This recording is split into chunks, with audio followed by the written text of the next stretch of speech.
good message out there to come and see what we do have on the ground.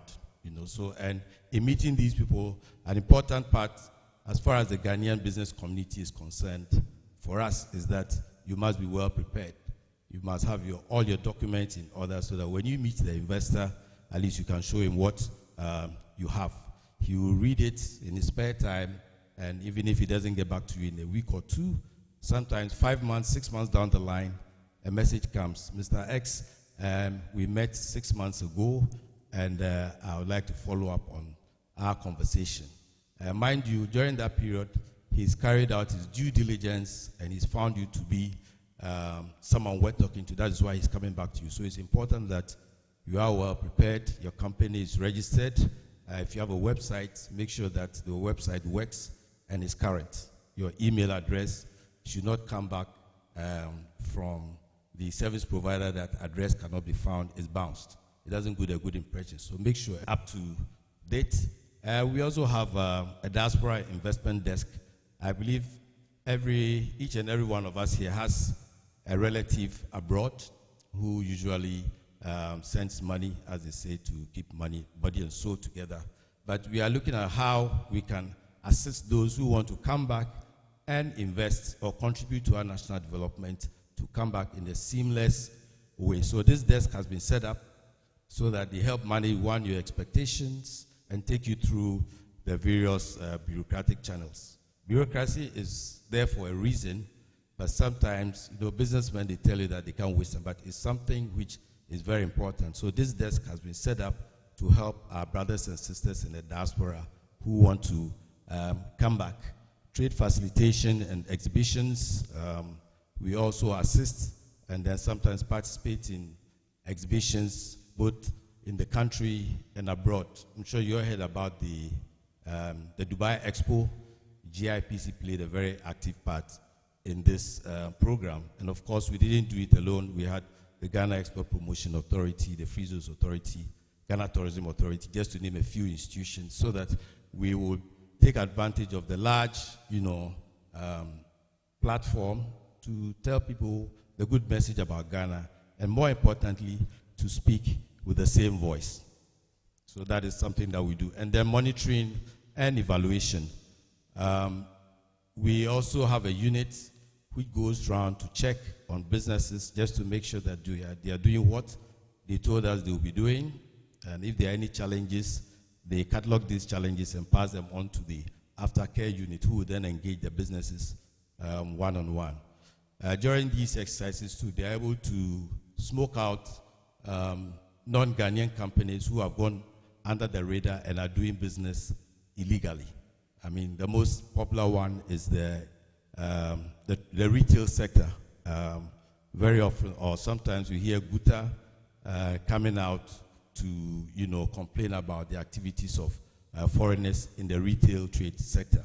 There is a committee which has been set up under the Ministry of Trade to look at this particular issue. I'm on it, and some of our colleagues here and I have been to Kumasi on some of the field exercises. The last one was at Swami.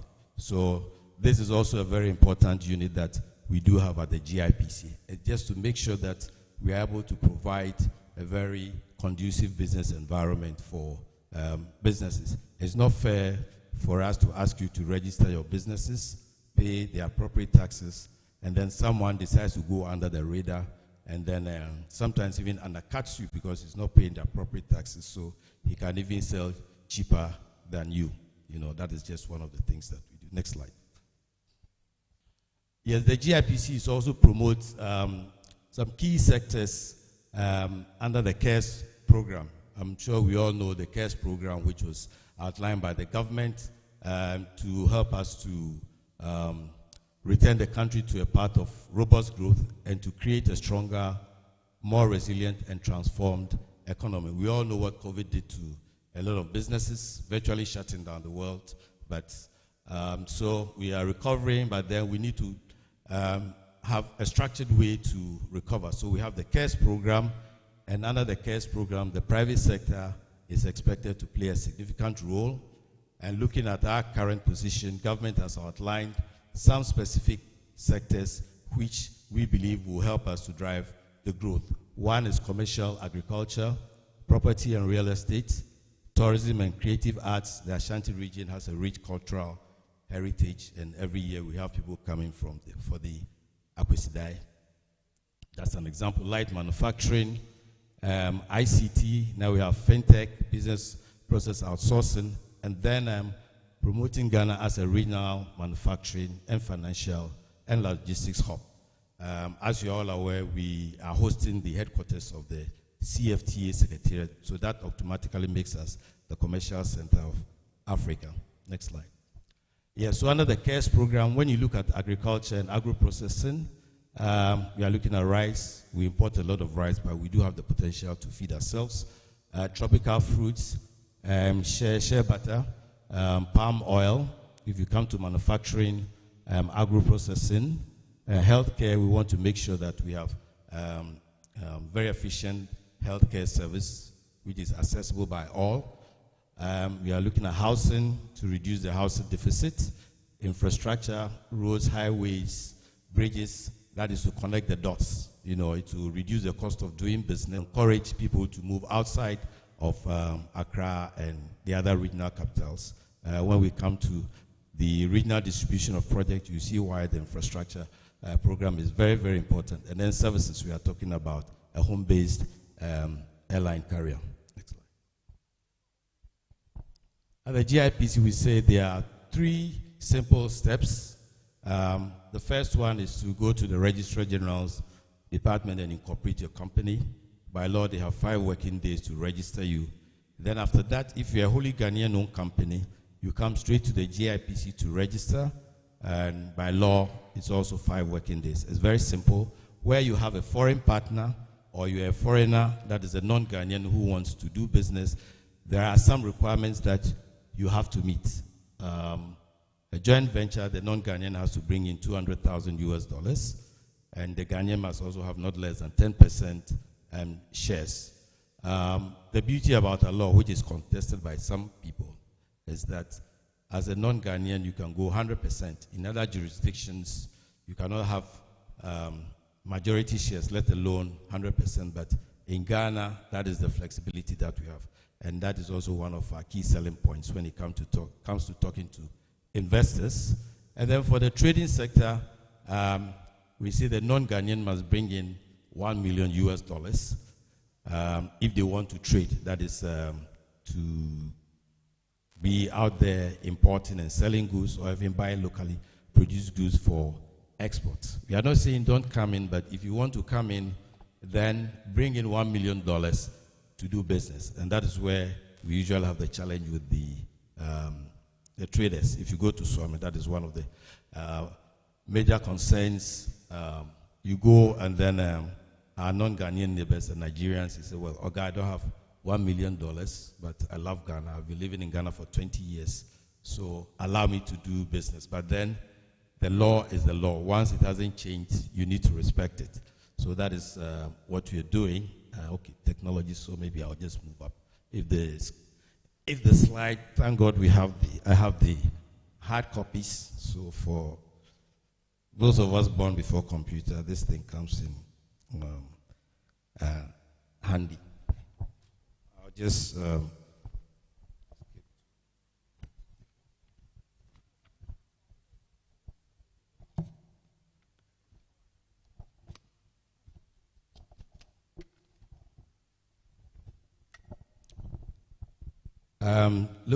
talking about the requirements. If you are in certain sectors as a non-Ghanaian, you are not required to comply with the minimum capital requirement. The first one is portfolio investments. The second one is manufacturing. So, and that will also, so it means that our 1D1F program is also catered for under the GIPC Act. So if you have a non-Ghanaian partner who wants to